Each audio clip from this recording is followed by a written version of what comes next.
सभापति जी, शिक्षक भाई एवं बहनों, आज 15 अगस्त के शुभ अवसर पे मुझे कुछ कहने बोलने का मौका मिला है, तो मैं एक राष्ट्रीय गीत प्रस्तुत करने जा रहा हूँ। करने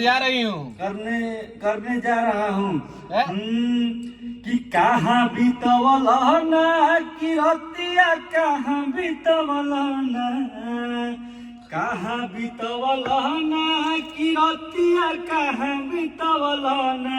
आप चोर जैसे कहे देख रहे हैं।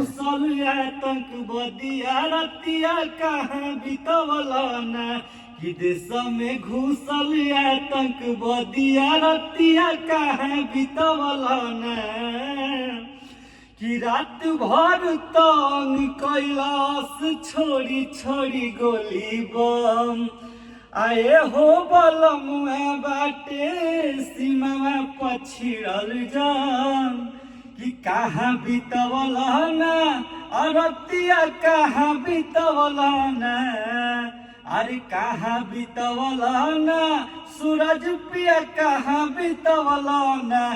देश में घुसल आतंकवादिया रतिया, कहाँ बीतवल ना। जय हिंद, जय भारत। अच्छा लगेगा तो ताली बजा दीजिएगा।